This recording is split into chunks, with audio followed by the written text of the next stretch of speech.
ఏ నీ కాయగూర కూడా ముచ్చట్లు తింటానికా? పిల్లలు అడిగితేనే మీకు జవాబు చెప్తలేరు, పిల్లలు అడిగితేనే చెప్తలేరు. ఉన్నది నిలబెడితే ఆ ఆర్థిక మంత్రి అసెంబ్లీలో లేచి 20% కమిషన్ తీసుకుంటాను కేటీఆర్ మాట్లాడితే ఆయన లేచి భుజాలు తడుముకుంటాడు. నీకెందుకయ్యా బాధ? నువ్వు తీసుకుంటేనే నీకు బాధ ఉండాలి కదా. లేచి పేదలు ఉల్లి పెడతా ఉన్నాడు ఆయన అసెంబ్లీలో. ఈ విధంగా చాలా గందరగోళంగా అవివేకంతో అజ్ఞానంతో చాలా ఘోరం చేసి అడ్డమైన మాటలని చెప్పింది. దాంతో మనం కూడా గోల్మాలైపోయినాం. తీర్థం పోదాం తిమ్మక్క అంటే వాడు గుల్లే మనం సల్లే. ఆ గతికి తెచ్చింది ఇలా ప్రజల గతి. మరి మనం కూడా ప్రజలు కూడా ఆలోచన చేయాలి. ఆవేశం కాదు. గాడిదలకు గడ్డేసి బలరకు పాల్పడితే వస్తాయా?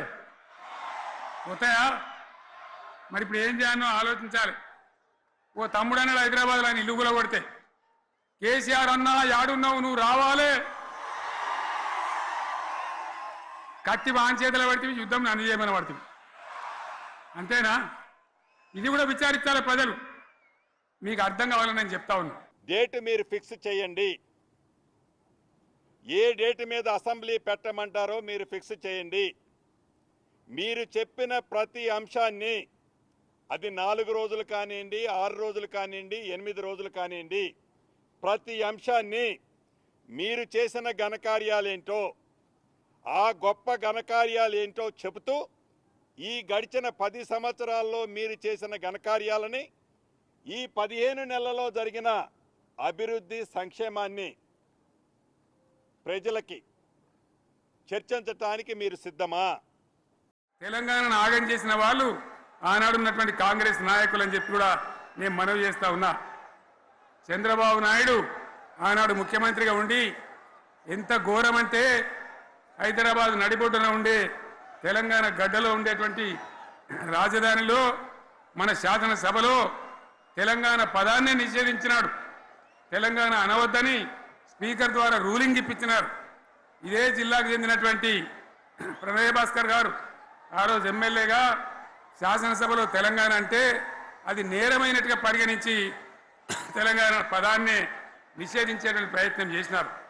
మిత్రులారా, మీకు అందరికీ చరిత్ర తెలుసు.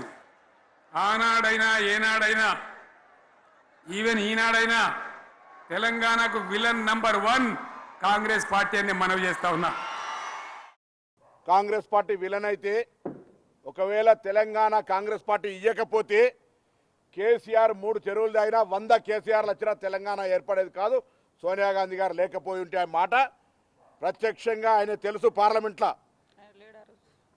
ఉద్యమ సందర్భంగా సోనియా గాంధీ గారి యొక్క తాపత్రయం, మాట నిలబెట్టుకోవాలి, తెలంగాణ ఇవ్వాలనే ఆలోచన మీకు తెలిసి ఇవాళ కాంగ్రెస్ పార్టీని విమర్శిస్తా ఉన్నారా?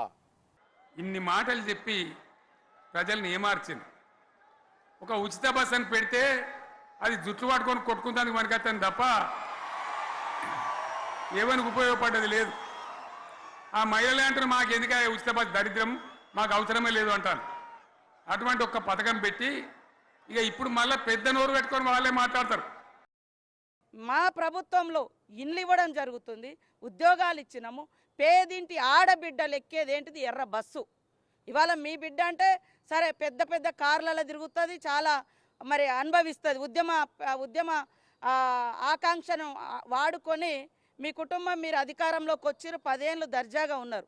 కానీ పేదింటి ఆడబిడ్డలకు బస్సు పెడితే కూడా ఆ బస్సులలో కొంతమంది వీళ్ళ మనుషులను పంపించి కొట్లాటలు చేయించి కొట్టుకునే రకంగా చేసి వీడియోలు చేయించి అంత అక్కసు, ఆ అక్కసునంతా కూడా ఇవాళ కూడా అత్యంత నీచంగా ఆడబిడ్డలు బస్సు వద్దంటున్నాడు.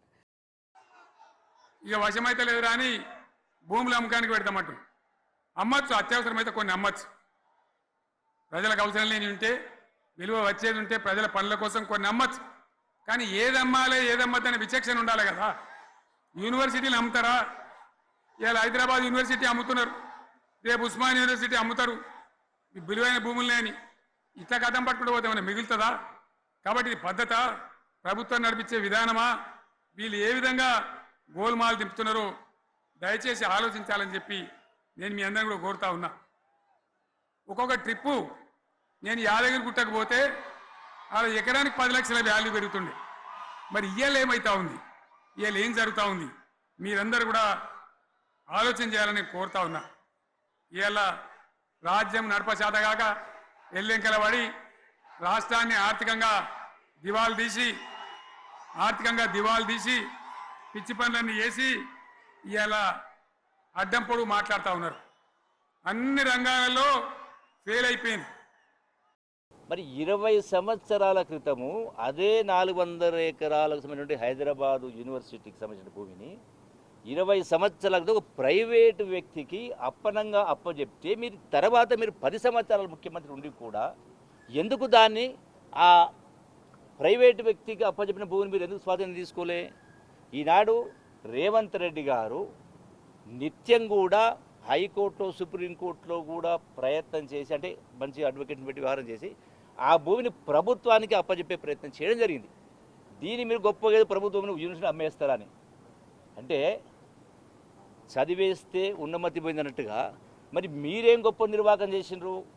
అక్షయ పాత్ర లాంటి ఓఆర్ఆర్, బంగారు బాతుగుడ్డి లాంటి ఓఆర్ఆర్ ప్రతి సంవత్సరం 1000 కోట్ల రూపాయలు వచ్చే ఆదాయాన్ని మీరు అప్పనంగా కేవలం మీకు సంబంధించిన వాళ్లకు లావాదేవీలు చేసుకొని కేవలం 7,000 కోట్ల రూపాయలకే రింగ్ రోడ్డు అప్పచెప్పడమేమో అమ్మేయడమేమో గొప్ప. మాట్లాడుతూ కొద్దిగా ఇంగిత జ్ఞానం ఉండాలి కదా.